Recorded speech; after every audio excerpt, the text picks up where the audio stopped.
aja 93% masyarakat sudah percaya bahwa Jokowi itu dokumen atau ijazahnya itu palsu. Pasti suasana kebatinan masyarakat juga kebaca sama wakil rakyat dong. Sehingga ketika kita datangi, mereka tuh bingung mau bagaimana. Alhamdulillahnya, Dr. Tifa, ketika pulang, tadi kan saya naik lift ya, saya ketemu dengan Wakil Komisi 1 Pak Sukamta yang tadi disebut. Ini memang kalau sudah dan ada informasi bagus banget dari Pak Sukamta yang nanti akan berkesesuaian.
Silakan Dok, jawab pertanyaan pertama, kesan terhadap PKS, dan nanti tiganya silakan jawab juga.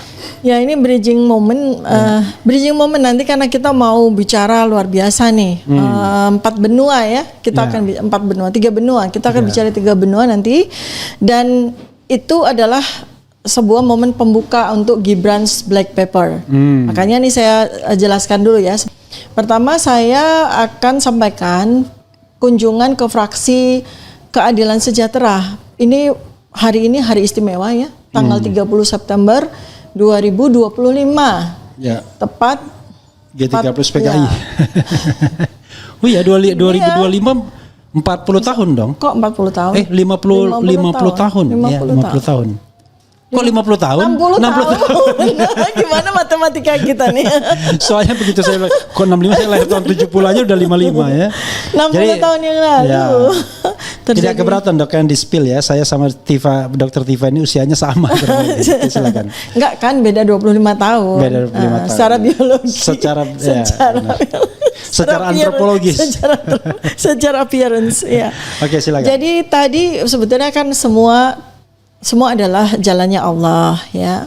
Karena begini, saya mau sampaikan berlawanan dengan pendapat banyak orang.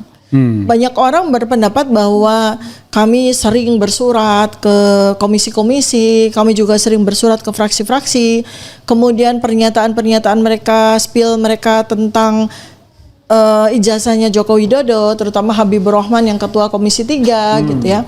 Seakan-akan mereka tuh nggak peduli, lalu kemudian kita juga dianggap kita cari-cari perhatian. Bukan. Sebenarnya kita itu menghadapi orang-orang yang ketakutan menemui kita. 575 orang. Mohon maaf ini saya mesti katakan seperti itu.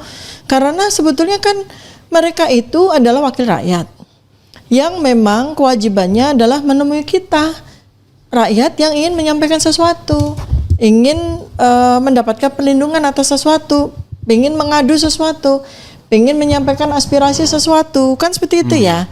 Jadi kepada mereka lah setiap orang, setiap warga negara Indonesia itu berhak untuk anytime kita bisa bertemu dengan mereka. Nah, selama 5 bulan, persis 5 bulan, sejak 30 April 2025, ketika Joko Widodo melaporkan kami, melaporkan kami ke Polda Metro Jaya. 30 itu ya? 30 April. Sekarang kan Mei, Juni, Juli, Agustus, September, 5 months. Ya, tepat 5 bulan di tanggal 30. Berarti tanggal 30 itu emang benar-benar sakral ya. Mudah-mudahan nanti terjadi sesuatu di tanggal 30 Oktober. Sesuatu yang membahagiakan kita ya. Dan monumental juga. Jadi hari ini setelah kami bersurat, setelah kami sampaikan melalui lobby dan sebagainya, finally dari sekian banyak fraksi yang kami surati, dari sekian banyak komisi yang kami surati dan kami datangi, fraksi Keadilan Sejahtera yang membuka pintu. Nah, sebetulnya juga ada ini juga karena ada ordal. Kita punya ordal, yaitu Pak Abdul Al-Katiri, koordinator dari tim kuasa hukum kita, tim pembela penegak keadilan, itu kan adalah ketua Dewan Pakar untuk bagian hukum ya dari Partai Keadilan Sejahtera. Jadi fortunately ya Mas Roy Suryo datang, sobat era sekalian, yang tadi kita perkirakan akan datang 50 menit kemudian. Jadi Mas Roy, enggak apa-apa ya, kita live dan ini live mengisi waktu. Mas Roy mau kami ngisi atau Dokter Tifa aja sendiri ya? Enggak apa-apa, nanti cerita. Oke, silakan. Apa ini sama? Baru aja. Kita mau cerita baru 7 menit. Langsung aja apa 7 menit? Baru 7 menit masuk. Iya, enggak apa-apa masuk. Ya. Jadi enggak apa-apa masuk ngambil kursi sendiri. Oh yang ini kursi yang hitam. Nah, Mas Roy agak geser ke sini karena kebetulan kita memang statis kursinya. Karena kameranya juga kamera mic-nya belum. Oke, sambil menunggu waktu silakan Dokter Tifa lanjutkan. Ya, nanti sambil sama Pak Iksan dan Pak Kris, saya cerita tentang kunjungan tadi, lalu kemudian kenapa ada Gibran's Black Paper yang sedang kita siapkan ya. Jadi tadi itu alhamdulillah, kalau saya berbeda pendapat Mas Roy terhadap kebanyakan orang, apalagi Termul yang mengatakan tuh nggak dianggap sama DPR udah berkali-kali. Nggak, saya melihat bahwa mereka itu ketakut menerima kita atau nggak siap untuk menerima kita kan. Kenapa? Karena situasi kebatinan saat ini tuh udah beda. Di masyarakat aja 93% masyarakat sudah percaya bahwa Jokowi itu dokumen atau ijazahnya itu palsu. Pasti suasana kebatinan masyarakat juga kebaca sama wakil rakyat dong. Sehingga ketika kita datangi mereka tuh bingung mau bagaimana. Tadi aja kita udah dikasih waktu mulai jam 10 sampai setengah 12. Nggak taunya kita baru mulai setengah 12, jadi praktis cuma 30 menit padahal mereka menyediakan waktu. Dan kita melihat ya mereka preparation untuk bertemu dengan kita itu mengikuti mereka mengikuti bola. Tadi kita lihat di pintu bolak-balik. Cuman bolak-balik di sini nggak galak kelihatannya, agak ramah. Iya, ramah bolak-balik. Jadi intinya adalah bahwa kita alhamdulillah kita diberi kesempatan untuk menyampaikan aspirasi kita. Ya, kemudian kita juga update. Ya, kemudian kalau dari sisi hukum sudah disampaikan tadi oleh Pak Al-Katiri, bisa lihat di live. Oke. Ya, nanti nyambung ya setelah ada mic ya. Kemudian ya intinya itu, dan kemudian juga kami tadi ketemu dengan dari fraksi Keadilan Sejahtera tadi menghadirkan wakil dari Komisi 3. Nasir Jamil. Ya, Pak Nasir Jamil. Ini periode kelima dia di DPR. Udah veteran banget. Sejak tahun 2004 dia. Berarti SD, SMP, SMA, kuliah di situ ya. Iya. Terus yang satu lagi yang kita juga sedang surati dan akan dicari waktu RDPU adalah Komisi 10. Tadi Ibu siapa namanya tadi? Ibu Lydia ya. Jadi besar harapan kami nanti dalam waktu dekat kita bisa RDPU ke Komisi 3 dan kepada Komisi 10. Nah, kalau dari sisi saya sekali lagi bahwa kami ini tidak sedang melakukan apapun yang dituduhkan oleh para Termul, yang dilaporkan oleh Joko Widodo. Kita ini tidak sedang membuat sebuah framing kita memfitnah, mencemarkan nama baik, menghina-hina orang ataupun merendahkan orang, tuh tidak. Kita bekerja secara profesional sebagai akademisi, sebagai peneliti, dan ini harus kita sampaikan ke DPR. Karena DPR itu kan bagian dari kita, bukan bagian dari Jokowi gitu kan, supaya mereka tuh benar-benar tahu. Dan selama ini juga mereka kan belum pernah mendengar benar-benar dari kita, dari mulut kita sendiri, cuma dengar dari medsos, dengar dari TV gitu kan. Jadi apa yang sebetulnya sedang kita perjuangkan itu adalah martabat negara yang sedang kita perjuangkan. Kepercayaan publik pada institusi ya, institusi politik. Kayak naik kereta gitu. Boncengan. Kereta kuda putih. Iya. Ini Jogja Solo. Kuda putih itu dulu. Kuda putih ganti Pramek. Kuda putih Jogja Solo. Sering berhenti di Lempuyangan dulu. Nah, itu berarti kelas ekonomi kalau Lempuyangan. Iya, memang loh. Kita adanya cuma kelas ekonomi waktu itu, belum bahkan berdiri dulu kuda putih itu. Iya, pertama kali. Tapi kalau di stasiun Tugu, bisnis dulu. Dulu belum ada eksekutif, dulu adanya bisnis. Namanya Senja Utama. Cuma itu doang itu. Terus ada kereta yang bagus tuh namanya Bima. Biru Malam. Singkatannya Bima. Sampai ada lagunya. Ada. Terus dulu ada kereta bagus tuh dari Solo. Kereta Kuset, kereta tidur. Kereta tidur ya. Senja Utama tapi nggak ke Solo itu ada tidur. Ini ngomongin kereta apa ngomongin itu nampak kalau ini kita Jogja asli. Ngerti banget. Nah, tadi saya mumpung udah ada mikrofon. Jadi tadi itu Pak Refli dan semua pemirsa RRI Channel betul sekali yang Tapi bentar Mas Roy, biar Mas Roy tidak kehilangan konteks, saya tadi nanya 4 hal. Satu, tanggapan terhadap penerimaan fraksi PKS. Dua, what's next terhadap fraksi lainnya atau institusi lainnya. Yang ketiga, Jokowi's white paper mau diapakan.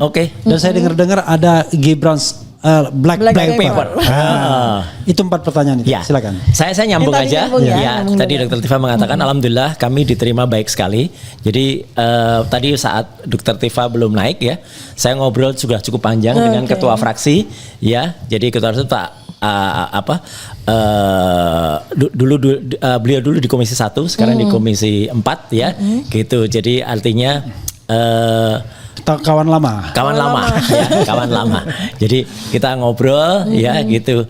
Dan kemudian setelah itu beliau menyampaikan tadinya kita di ruang kecil, tapi karena nggak cukup ya. Kirain cuma seberapa orang ya, gitu 3 atau 4 orang, ternyata kita geruduk. 15 geruduk. Akhirnya kita diterima di ruang fraksi, di ruang meeting fraksi yang besar banget. Jadi akhirnya kita masuk dan kita ada karena beliau lihat kita tujuannya ke Komisi 10 dan Komisi 3. Maka tadi dari Komisi 3 sudah disampaikan tadi Pak Nasir Jamil. Kemudian dari Komisi 10 Bu Lydia. Alhamdulillahnya Dr. Tifa ketika pulang tadi kan saya naik lift ya. Nah, saya ketemu dengan Wakil Komisi 1 Pak Sukamta yang tadi disebut. Ini memang kalau sudah dan ada informasi bagus banget dari Pak Sukamta yang nanti akan berkesesuaian. Pak Sukamta itu siapa? Pak Sukamta itu anggota DPR fraksi PKS Komisi 1. Komisi 1 yang memang kita juga jadwalkan. Harusnya kita ketemu, tapi tadi kebetulan beliau harus memimpin rapat. Ya gitu. Jadi akhirnya saya ketemunya di lift. Gitu. Komisi 1 tuh relevan dengan bahasan kita sekarang. Yang nanti kita mau karena luar negeri dia. Dan apa yang disampaikan itu nanti akan berkesesuaian dengan nanti yang mau kita konfirmasikan ke Pak Iksan Katonde ya. Karena informasi dari Pak Sukamta bahwa Gibran itu di Australia beliau mendengar banyak laporan Komisi 1. Jadi secara terpisah sebenarnya teman-teman itu juga sudah coba tanya-tanya. Investigasi mereka. Jadi ternyata Gibran itu nanti akan hanya ada 2 kemungkinan. Dia itu sitting student atau visiting student. Itu. Jadi search bukan di UTS loh. Betul, di insert. Jadi bagus banget tadi. Saya cukup panjang tadi ngobrol dengan Pak Nanti Kamta. kita soal insert, soal UTS itu nanti kita sampaikan lagi. Pastikan udah hadir ya. Jadi artinya ya itulah hari tadi itu coba kalau enggak ada petunjuk ya dari Allah. Kok bisa saya ketemu dengan Pak Kamta tuh di lift? Ya kan gitu tuh. Jadi di lift beliau mau naik, saya mau turun gitu kan. Kendaraan saya di basement, beliau mau naik ke lantai 3. Kami ketemunya di lantai 1. Jadi itu tambahan saya. Dr. Tifa. Silakan lanjut. Silakan lanjutkan luar biasa. Dengan yang lainnya kalau mau. Hari ini kan 60 tahun yang lalu terjadi sebuah peristiwa luar biasa dan hari ini 60 tahun kemudian ada peristiwa luar biasa banyak sekali di ruangan Komisi Fraksi Keadilan Sejahtera. Nah intinya adalah ya tadi saya sampaikan update karena mereka mungkin juga dengar kita juga dari medsos, dari TV, jadi nggak dengar sama sekali dari kita, maka ini adalah kesempatan yang diberikan Allah kepada kita. Jadi saya sampaikan sekali lagi bahwa kita ini tidak melakukan apapun yang disebut sebagai pencemaran nama baik, sebagai fitnah. Kita ini benar-benar sedang menegakkan marwah martabat negara supaya negara ini tidak kemudian tersandera bahkan terhitamkan gitu ya. Soalnya Dok, kalau fitnah itu kejam. Tapi kalau fitness kecim. Jangan rencana mau nge-gym ya, Biar gak terlalu tegang itu loh. Pemirsa RRI Channel tuh supaya saya mau cari lagi yang jadi kelam gitu apa gitu. Iya itu ada kelam. Ada ya. Rasa bukan rasa cemas. Rasa cemas. Hidup berat, dunia gelap.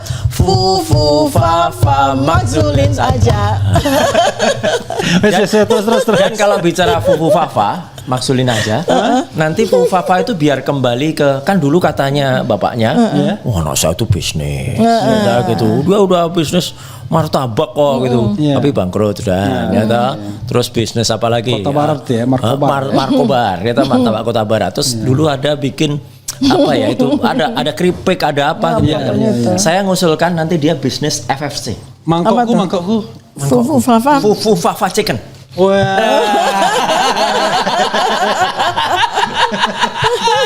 Enak jadi Mas Roy ya. Kok Refli Harun gak pernah dikasih itu sama orang? Lah aku juga cuma dikasih orang. Makanya ada yang ngasih Refli Harun, kemudian kita pamerkan di sini. Jadi ini gitu. Ini Fufu Fafa Chicken. Luar biasa. FFC. Ya ini jadi kembali bisnis ini aja lah kalau sudah dimaksudkan nanti. Nah, jangan-jangan itu malah harus bayar sama Mas Roy itu royalti. Oh iya. Udah dipatenkan tuh. Atau merek itu didaftarkan. Iya, didaftarkan. Dipatenkan. Fufu Fafa Chicken. Ya tadi terus. Ya, intinya ya sebenarnya saya yakin sekali bahwa DPR itu bukan nggak bermaksud ingin nggak ketemu kita atau apa. Ketakutan tuh dalam arti saya juga tidak mau mengecilkan mereka ya dengan istilah ketakutan ya. Walaupun tadi kita lihat dari balik pintu tuh mereka bolak-balik sampai 1,5 jam. Akhirnya kita hanya punya waktu 30 menit. Tapi nggak apa-apa ya. Bagus. 30 menit yang sangat berharga dan karena kami juga mendapatkan sarapan dan itu saya yakin itu sebagian besar dari warga atau anggota 575 orang. 580 sekarang. Oh, 580. Bisa nambah 1? Enggak, bukan. Memang tambah 5 terakhir. Oh, I see. Ya udah, berarti 580 ya. 580 anggota DPR itu sebenarnya juga sama dengan kita. Suasana kebatinannya itu sama. Dan mereka saya yakin udah nggak dalam mungkin kecuali ya anggota DPR dari PSI dan itu nggak ada. Ya silakan. Just joke, sorry Pak PSI ya. Adi Armando sorry. Sorry Ahmad silakan. Ali. sorry. Nah, jadi ya saya langsung loncat kedua adalah bahwa kami tentu saja dengan optimisme pada hari ini ya Mas ya kita akan tambah bersurat lagi. Betul. 13 fraksi tentu saja akan kita surati dan saya yakin terutama fraksi ke-13 yang berhubungan dengan HAM ya. Itu saya yakin mereka ingin sekali bertemu dengan kita dan kita akan tindak lanjuti. 13 komisi maksudnya. 13 fraksi. 13 komisi ya. 13 komisi. Kalau fraksi hanya ada 8 fraksi ya, 8 fraksi. Kemudian 13 komisi. Saya yakin mereka tuh sebetulnya senang sekali ketemu dengan kita dan diskusi dengan kita. Betul. Gitu ya. Karena ini polisi saja ya, Karo Wasidik waktu gelar perkara aja udah bilang ini tuh isu nasional dan saking takutnya mereka nggak ada satupun yang berani bicara kan kecuali Karo Wasidik. Jadi ini kan sesuatu yang secara batin mereka tuh udah tahu ya, artinya batin mereka itu sama dengan kita. Dan tadi kita berterima kasih ya Pak Refli dan juga Dr. Tifa, sebenarnya kayak Pak Nasir Jamil kemudian dia itu sebenarnya ngikutin juga kasus ini gitu. Jadi ketika kita cerita ketika cerita soal ini beliau ngikutin ini, ketika kita cerita soal apa tune in langsung ya. Jadi mereka tuh benar-benar ngikutin kita dan kemudian finally ya batin mereka udah mengakui apa yang kita kerjakan itu benar gitu. Cuma kan ya memerlukan keberanian kan ya. Betul. Level dewa nih kalau dari wakil rakyat tentu menyatakan kita sepakat dengan RRT gitu ya. Walaupun batin mereka saya yakin tuh mereka sama. Mereka ingin sekali mengatakan kita sepakat loh dengan RRT. Kenapa? Ketika kita memberikan buku ini sebagai hadiah, mereka senang sekali ya. Senang sekali. Dan tadi selain hadiah, kita juga berikan ini bahan ya. Ini bahan dasar yang ini kemarin 4 pertanyaan terakhir nanti. Ini kemarin sempat dibahas oleh RH Channel ya di RH Channel oleh Dr. Refli dan juga Prof. Refli dan oleh Dr. Tifa soal bahan-bahannya Gibran yang nanti akan jadi bahan penelitian kita dan buku. Karena celotehannya beberapa jadi trending topik. Ya toh. Saya nggak lulus SD. Muka lu jelek. muka lu seperti tikus. Siapa itu? Ini cocok gitu loh dia. Jadi dia tuh yang jelas Fufu Fafa itu ngetop sekali kan. Jadi Fufu Fafa itu jadi jadi kata yang ngetop. Betul, kata yang ngetop karena fura-fura tidak tahu apa-apa. Jelas ya nih, itu. Nih, Bapak. Bentar lagi dia jual Fufu Fafa chicken. Jual ini nanti. Ya, kemudian nanti tentu saja pada sisi telematika pasti Fufu Fafa akan dikuliti habis-habisan oleh Mas Roy ya. Dengan segala keisengan, tapi sebenarnya sudah nggak iseng lagi sih kalau porno itu. Itu nanti otaknya akan diperiksa oleh Dokter Tifa. Saya yang memeriksa kelakuannya dia, jejak digitalnya dia kemana-mana saja, termasuk ke situs-situs porno, ada trot.com segala. Aduh, pusing itu. Aduh, kemana-mana. Iya. Kacau lah. Nanti mudah-mudahan ya Bang Rismon juga sempat untuk memang dia sekarang juga ongoing ya untuk melakukan digital forensik terhadap akunnya Fufu Fafa dan juga terkait dengan itu otentitas dari sesuatu yang diakui oleh Gibran sebagai ijazahnya. Karena itu benar-benar digital forensik tuh nanti kita itu jadi seperti itu nanti kurang lebih arsitektur dari Gibran's Black Paper. Jadi kita akan punya mungkin memang tidak setebal ini mungkin. Mungkin kita nanti lihat ya dari why not kalau ada tambahan Refli Harun kan jadi banyak.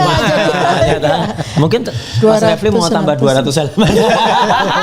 Soal anunya putusan 90 yang katanya tanpa melalui rapat itu. Itu. Mungkin bahkan putusan itu sebenarnya sudah dicabut permohonannya. Tapi aktif hakim mempertanyakan. Dan itu kan hari Minggu, Mas. Iya, itu makanya. Jadi banyak banget loh itu. Satu gitu. Kalau itu benar ya tambah lagi nih sudah dia masukkan hari Minggu. Terus setelah putus MK, itu kan harusnya nggak bisa jalan tanpa perubahan dari PKPU. Perubahan aturan KPU. Aturan KPU itu nggak bisa. Tapi unfortunately klaim itu tidak dimenangkan oleh MK sendiri karena jeruk makan jeruk kan. Iya. Tetapi yang jadi masalah adalah soal Fufu Fafa ini nggak muncul, soal ijazah ini nggak muncul pada saat sengketa hasil pemilu itu kemarin. Sayangnya dulu memang belum muncul. Padahal kalau itu telak banget kan. Tapi belum tentu juga, Mas. Kalau waktu itu muncul, siapa tahu ada cara-cara untuk apapun kan pokoknya mereka harus menang kan waktu itu. Ya, tapi paling tidak agak telak itu kan. Pembuktiannya jauh lebih gampang. Tapi sebenarnya kalau pendidikan ini, Mas, itu memang benar-benar ya. Jadi silakan dikit aja Mas, dikit sebelum nanti yang closing juga Dokter Tifa karena tadi yang opening beliau. Jadi nanti sebagai closing dan sekaligus biar ngeri-ngeri sedap ya. Saya yakin bahwa apa yang nanti akan kita ungkap dengan surat keterangan yang abal-abal ini yang udah pernah ditayangkan di RRI Channel itu adalah itu sekaligus tidak hanya membongkar pasal 169 Undang-Undang Pemilu huruf R tapi juga huruf Q. Kenapa? Karena Mas nanti tolong dianalisis Mas Refli ya. Karena begitu ini dibongkar, maka kan dia cacat, dia tidak jadi karena memenuhi syarat untuk kepala daerah. Padahal kan 169 huruf Q itu syaratnya berusia 40 tahun. Itu 40 tahunnya dibatalkan dan pernah memimpin kepala daerah.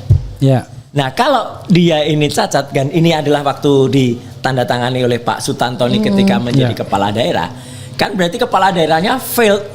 Itu another story itu ya. Another story kan.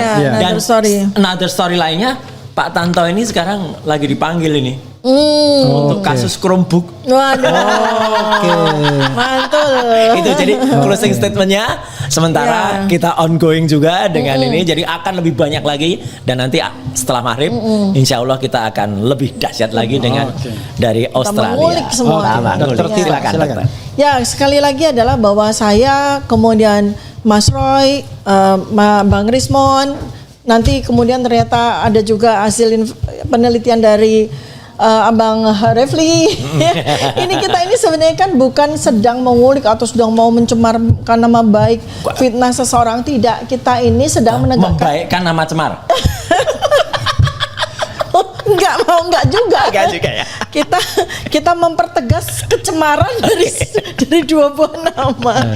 Ya sebenarnya kan integritas. Ini integritas kita bukan integritas personal, integritas bangsa gitu ya. Jadi ya kita berseru dan kita juga mengajak seluruh rakyat berseru. Kalau memang ijazah asli ya kita bilang asli, kita akan sampaikan simulasi. Tapi kalau kita mendapat simpulan dari scientific base bahwa palsu, ya kita bilang palsu. Kita nggak bakalan akan menutupi kepalsuan itu karena scientific itu bebas nilai. Tapi ada kemungkinan Dokter Tifa salah semua dua-duanya. Kalau ijazahnya asli bilang asli, kalau palsu bilang palsu. Itu kalau ada ijazahnya, kalau nggak ada sama sekali. Gimana mau? Nah, itu dia. Itu dia ya, itu ya closing statement saya. Sekali lagi tidak ada siapapun yang bisa menghentikan ketika langit sudah memberikan ketika langit sudah membuka, kemudian ketika nurani kita sebagai akademisi, sebagai ilmuwan itu sudah menjawab respon apa yang diperintahkan langit, ya mohon maaf, kita akan terus kapan kita berhenti ya atas izin Allah kita berjalan, atas izin Allah juga kita berhenti gitu ya. Baik, itu closing statement saya untuk episode pembukaan ya. Oke, ya saudara sekalian, jangan kemana-mana ya. Setelah sholat maghrib nanti kita, Mas Roy tetap di sini, Dokter Tifa di sini, kemudian nanti ada Mas Kris Komari dan ada bintang tamu kita, guest star kita Ihsan Katonde yang akan menceritakan lebih lanjut, dan kemudian ada Sekjen Pak Agus FDI ya, Forum Diaspora Indonesia yang sudah datang duluan, yang awet muda orangnya pokoknya. Wassalamualaikum warahmatullahi wabarakatuh. Waalaikumsalam. Assalamualaikum warahmatullahi wabarakatuh. Ya, sore hari ini kita berangkat dengan dugaan yang sangat positif. Kita berangkat dengan husnuzon ya, bahwa sesuai dengan janji kita akan diterima oleh Bapak Wakil Menteri yang sudah berjanji sejak kemarin, yaitu Bapak Profesor Alif Latiful Dayat ya. Tapi apa yang terjadi ya?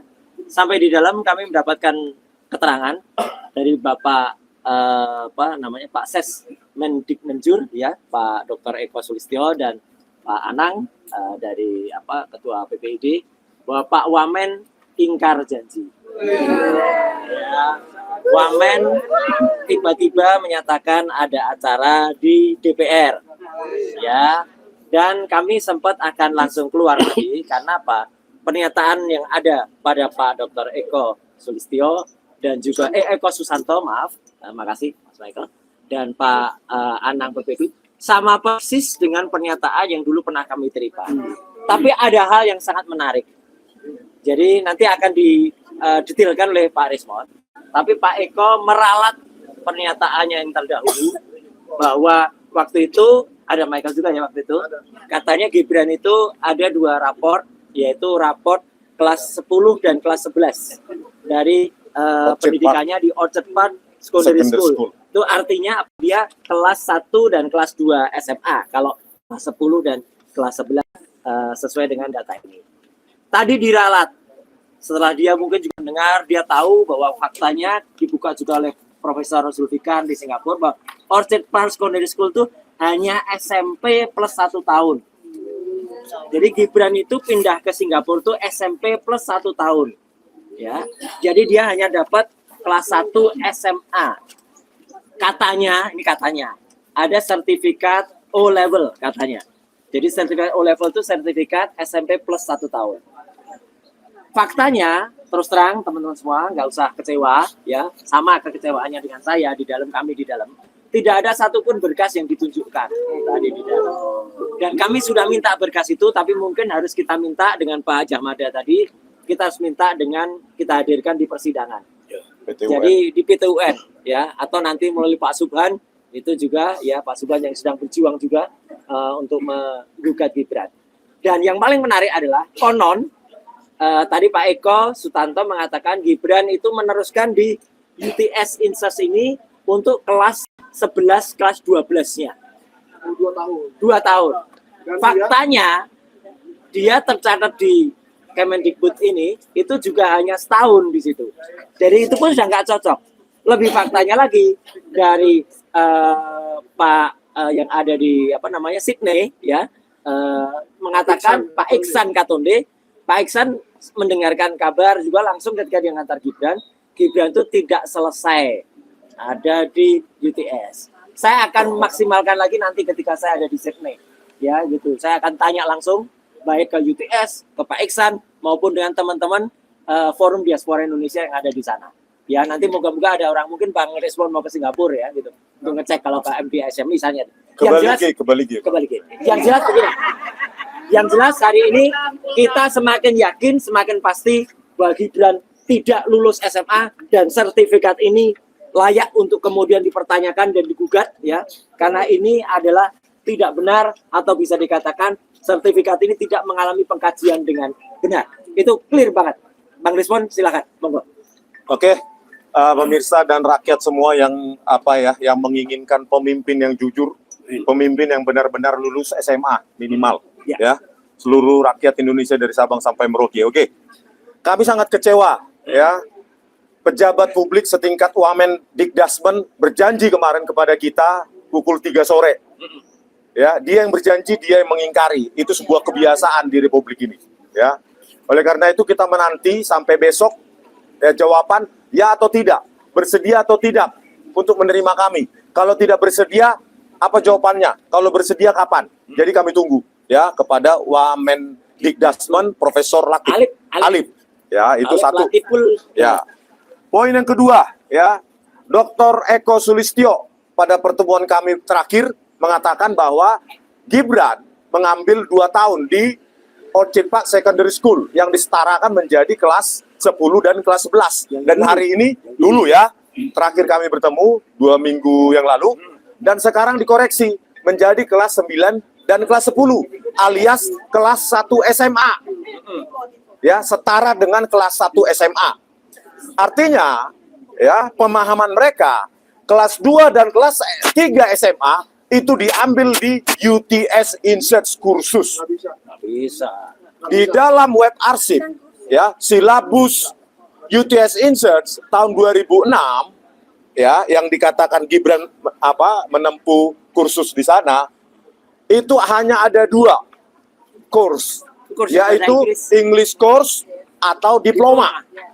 Dan Gibran katanya di sana menempuh diploma. Diploma itu D1, D2, D3.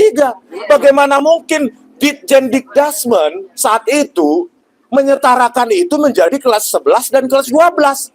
Kelas 2, kelas 3 SMA. Itu kesimpulan mereka.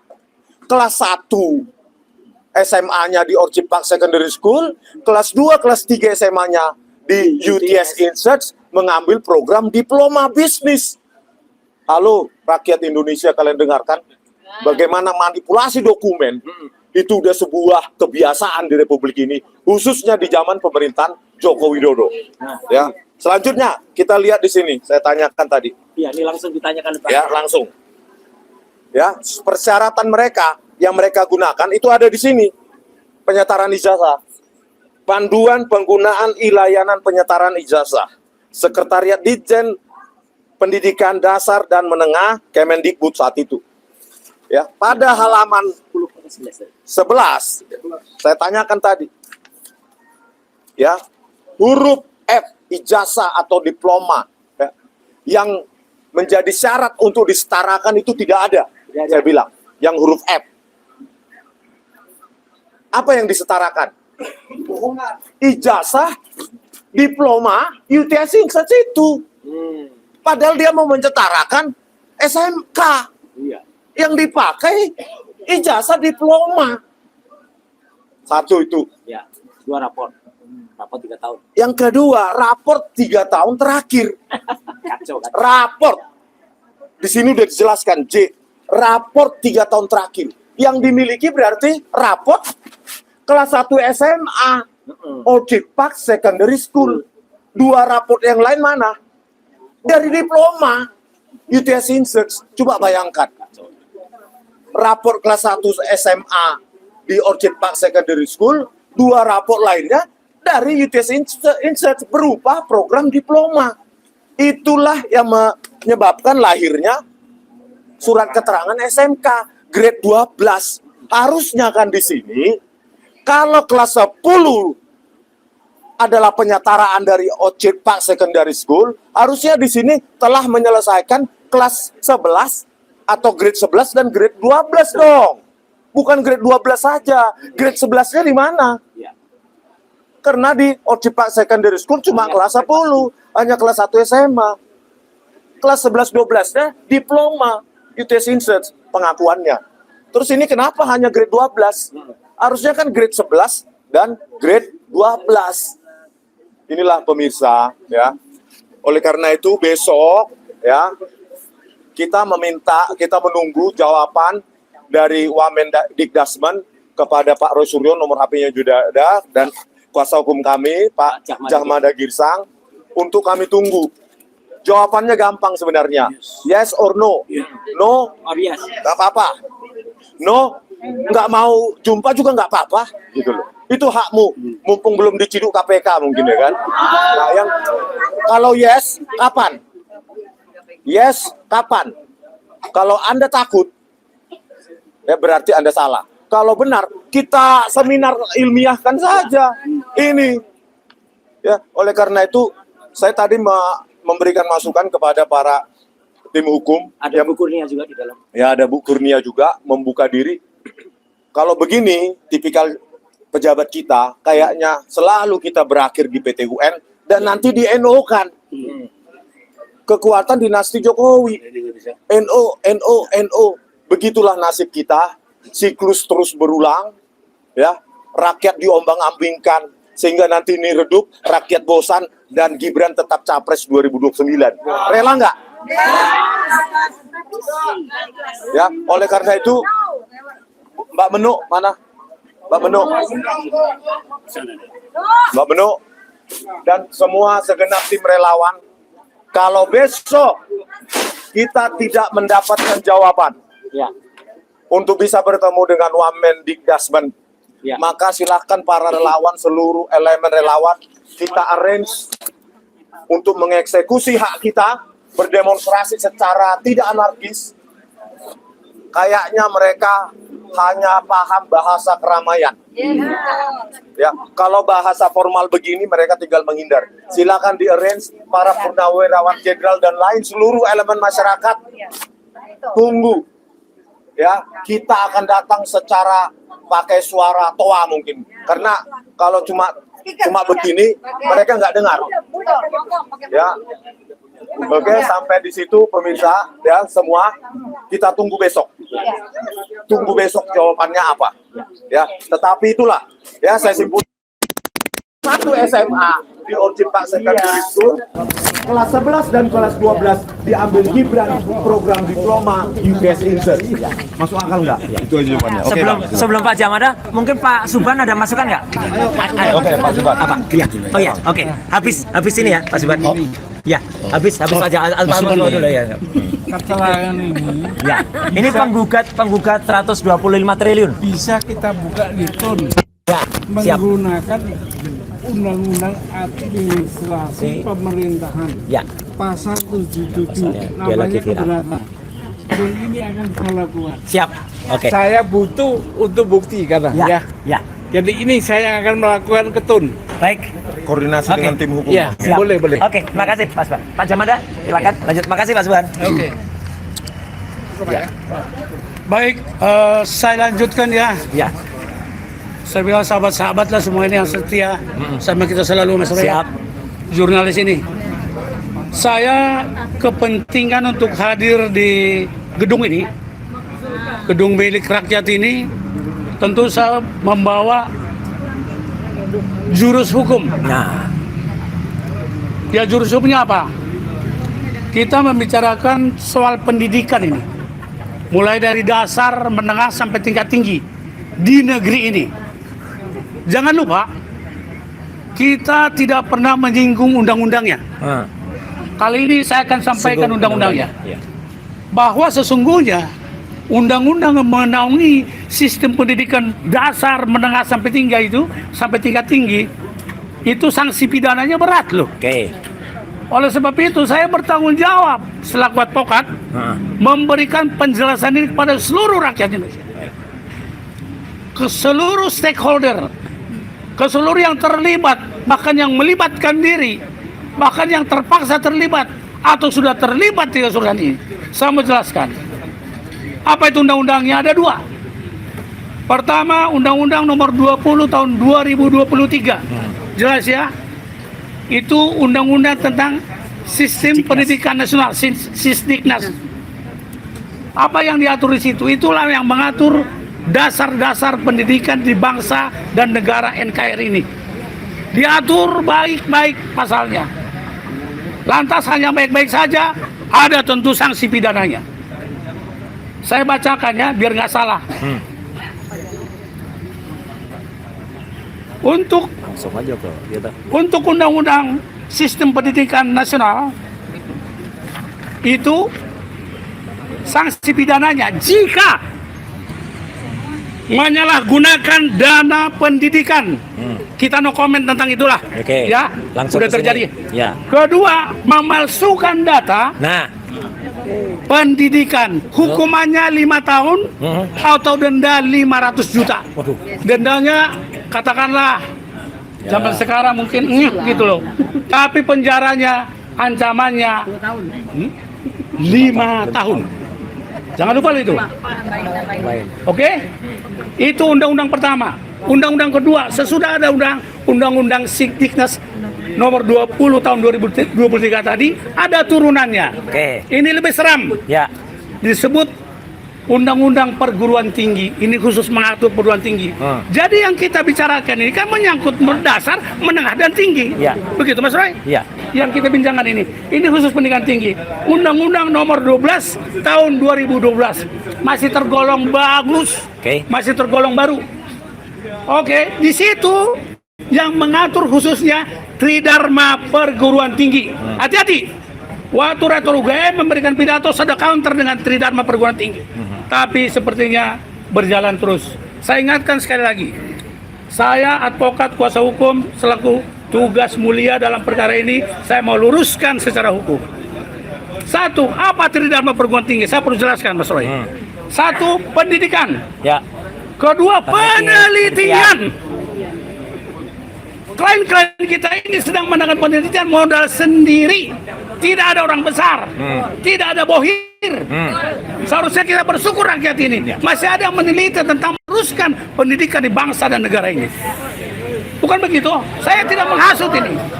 Kalau didiamkan semua lama-lama, SD pun bisa jadi presiden nanti saudara. Apa kita setuju? Anak saya nggak setuju. Anak-anak setuju? Tidak mau. Harus benar-benar legitimate ijazahnya. Ketiga, Pengabdian masyarakat. Tridharma tadi, pengabdian kepada masyarakat. Hafal saya. Kalau 1, 2 sudah fail, sudah gagal, bagaimana? Kalau itu aku nggak bikin. Bagaimana mengabdi ke Nggak boleh masyarakat? kita ngaku kalau itu enggak. Ya, kalau 1 dan 2 Dosen. pendidikan penelitian sudah false, sudah palsu, bagaimana mengabdi? Berarti pengabdiannya juga palsu. Betul. Itu kan matematis banget, jago matematik kiri kasih saya. Oke, sanksi pidananya ini yang utama. Tridharma adalah fondasi dan kewajiban utama setiap perguruan tinggi. Sanksi pidana di dalam bab 9 pasal 93. Ini undang-undang ini masih baru, belum direvisi.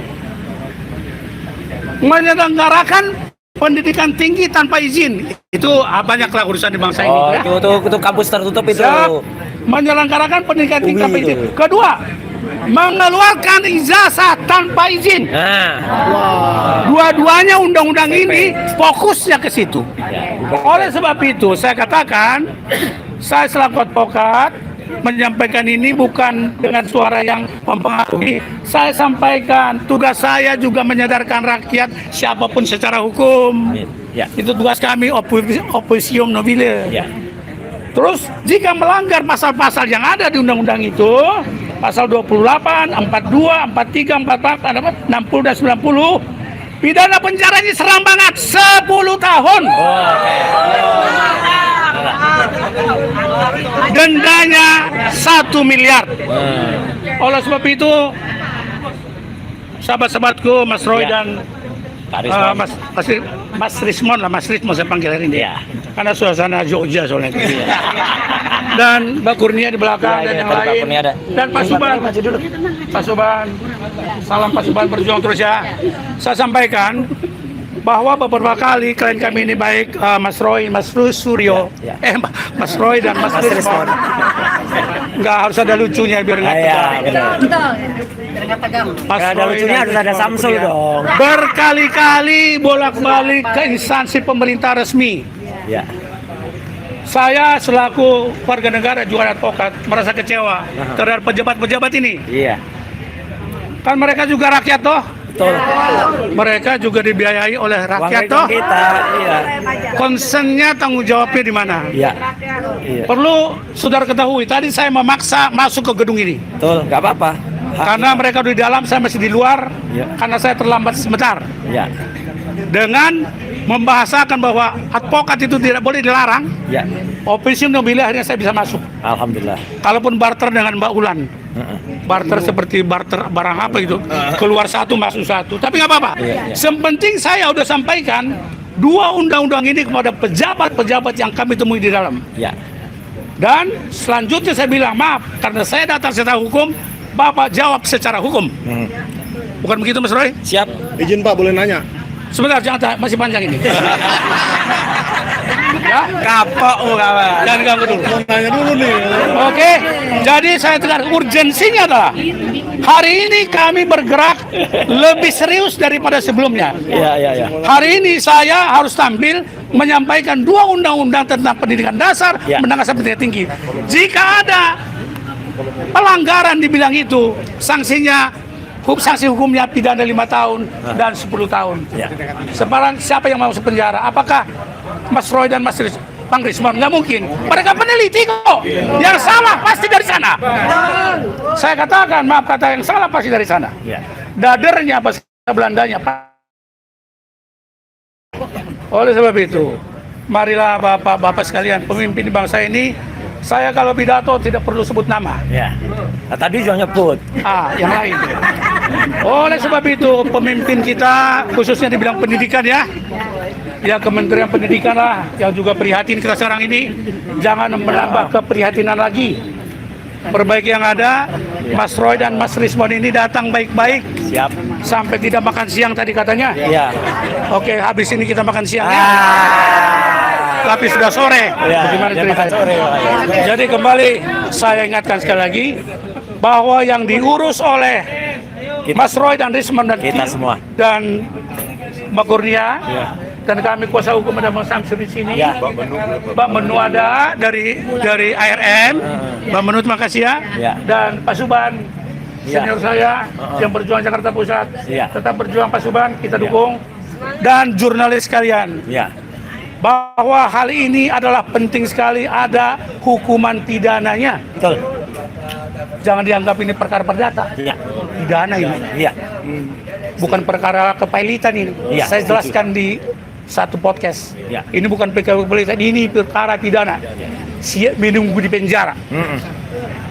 Jadi hati-hati kita semua. Oke.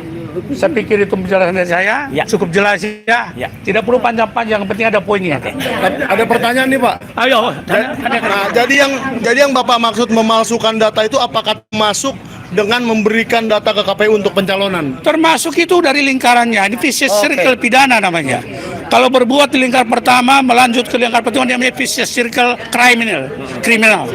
Dan kalau 5 tahun berarti bisa ditahan langsung oleh kepolisian. Tergantung penyidikannya. Termasuk Ya. data ini ya. Ini data di Sekretariat ya. Negara. Di Sekretariat Negara, Gibran itu datanya dari Orchard Park Secondary School. Yes. Dia langsung ke MDIS dulu. Yes. Baru ke UTS.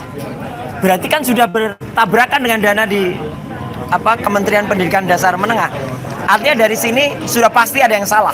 Ya, ini Kementerian Sekretariat Negara loh. Kementerian Negara kok bisa salah. Jadi ini makanya negara kita carut marut oleh karena orang ini, ya. Ini Mas Roy, harus kalau kita ini ada. pidananya cenderung Ya. dibuat palsu. Oh iya, dibuat bahasanya palsu. gitu. Betul. Ada palsu dan dibuat palsu. Ya, ini dibuat palsu. Ya. Kalau palsu itu nggak ada menjadi ada. Heeh.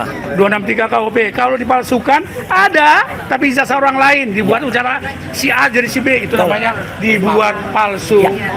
Dari dua hal itu sangat benderang sudah terlihat kok di sini. Ya, betul. Cuma saya nggak mau menjelaskan. Oh dulu. iya, ya. Nanti Kita kita. bukan Disimpan untuk di pengadilan aja Pak ya. Ya. Ya siap. Jadi Bapak siap menghadapi di pengadilan perkara ini? Menghadapi siapa? Ya siapapun yang memalsukan data. Kalau orang saya hadapi, tapi kalau di sini setinggi langit nggak mau Oh saya. iya. Nggak ada chip. Oke? Ya, gitu ya. Siap ya? Semuanya. Oke. Bukunya ada tambah? Oke. Cukup ya, sangat jelas ya. Oke. Udah. Oke. Pak Suban. Oke. Pak Suban ada yang mau tambahkan? Opung Suban Mas.